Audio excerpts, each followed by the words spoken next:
आप देख रहे हैं नेट्रिक न्यूज, साहस सच कहने का।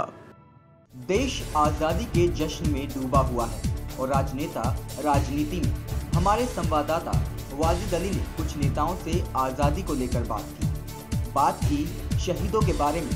तो सत्ता पक्ष और विपक्ष के नेताओं ने इस दिन को लेकर बहुत कुछ नहीं बोला, लेकिन वो सब कुछ बोला जिससे नेताओं की राजनीति, उनकी पार्टी की राजनीति और विपक्ष द्वारा सत्ता पक्ष को कोसने की राजनीति का पर्दाफाश होता है। अभी शहीदों की तरफ ध्यान देने की कोशिश हमारी सरकार की है और शहीदों ने अपने देश के लिए बलिदान दे दिया है।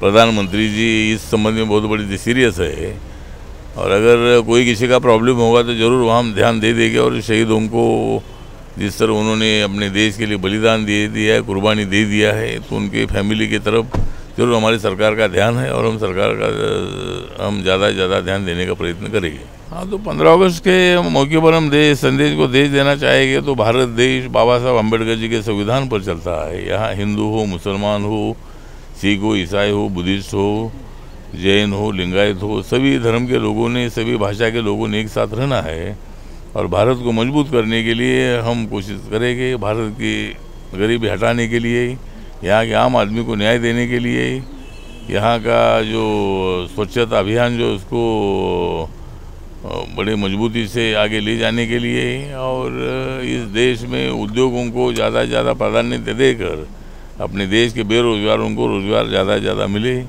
इसके लिए हम सब लोग मिलकर कोशिश करेंगे। और नरेंद्र मोदी जी की जो सरकार है, ये सरकार सबका साथ सबका विकास का नारा देती है और इसीलिए हम सबको लेकर आगे बढ़ेंगे। जो समस्या है उसको हल करने के लिए उसको टाइम लगेगा, लेकिन देश की गरीबी हटाने के लिए जरूर हमारी कोशिश जारी रहेगी। तो ये थे भारत सरकार के मंत्री, लेकिन विपक्ष भी कम नहीं था। जब कांग्रेस नेता राशिद अलवी से हमारे संवाददाता ने शहीदों को लेकर सवाल किया तो वे इस वक्त भी राजनीति करने से बाज नहीं आए और शहीदों को लेकर सत्ता पक्ष को कोसने लगे। देखिए, बहुत दुर्भाग्यपूर्ण है। आज की सरकार कहती कुछ है, करती कुछ है। इनको देश के लोगों का कोई दर्द नहीं है और यही वजह है कि देश के हालात बिगड़ते जा रहे हैं। ऐसा नहीं कि सिर्फ राशिद अलवी ने ही शहीदों के सवाल पर इस तरह का जवाब दिया, बल्कि कांग्रेस के वरिष्ठ नेता अखिलेश प्रताप सिंह से जब हमारे संवाददाता ने बात की तो उन्होंने क्या जवाब दिया, ये भी सुन लीजिए।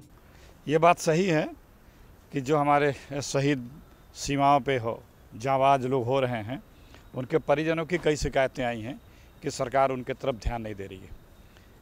ये सरकार की लापरवाही है। हमारे देश के लिए जो शहीद होता है उससे महान कोई और नहीं है। सरकार को उस पर तुरंत गंभीरता से गौर करना चाहिए और जो भी उनकी मांगें हैं, जो भी उनकी ज़रूरतें हैं, उन्हें पूरी करनी चाहिए। वो आज सीमा पे तैनात खड़े हैं, इसीलिए हम यहाँ सुरक्षित पड़े हुए हैं। नहीं, ये तो मोदी जी सिर्फ सब जवाब दिखाते हैं, झूठ बोलते हैं, असत्य बोलते हैं। नौकरियों की बात हो या किसी और फील्ड के काम, रोजगार, अर्थनीति की बात हो, कहीं भी सब जगह फ्लॉप हैं, सिर्फ झूठ बोलते हैं। बेरोजगारों की संख्या बढ़ती जा रही है। जितने वादे किए थे, जो सब जवाब दिखाए थे, उसको किसी को न पूरा कर रहे हैं, न शुरुआत कर रहे हैं, न उसका जिक्र कर रहे हैं, सिर्फ यहाँ वहाँ की बातें कर रहे हैं। नहीं, सब हमारा जो गंगा जमुनी तहजीब है भारत की, वही हमारी संस्कृति बनी रहे, उसको और प्रगाढ़ करना है और सब लोग खुशहाल हों, चाहे वो हिंदुस्तान के जिस कोने का व्यक्ति हो, चाहे जिस भाषा, जिस जात, जिस धर्म का व्यक्ति हो। हर कोई का ये देश है, हर किसी ने इस देश को बनाया है और हर किसी को जीवन बेहतर से बेहतर हो, यही मेरी शुभकामना है। जरा सोचिए, लोकतंत्र का सबसे प्रमुख स्तंभ है कार्यपालिका।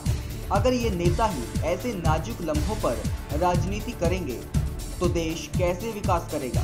देश की जनता क्या सोचेगी? देश की सरहद की रक्षा करने वाले जवानों के मनोबल का क्या होगा? ऐसे लम्हों पर राजनेताओं को सब कुछ भूलकर देश के बारे में सोचना चाहिए, शहीदों का मान रखना चाहिए, तभी तो बनेगा मेरा भारत महान। दिल्ली से नेट्रिक न्यूज के लिए कैमरामैन प्रशांत और राजेश तिवारी के साथ वाजिद अली की रिपोर्ट। हमारे साथ जुड़े रहने के लिए हमारे YouTube चैनल को सब्सक्राइब करें, साथ ही बेल आइकन को दबाएं। नेट्रिक न्यूज की खबरें सबसे पहले देखने के लिए।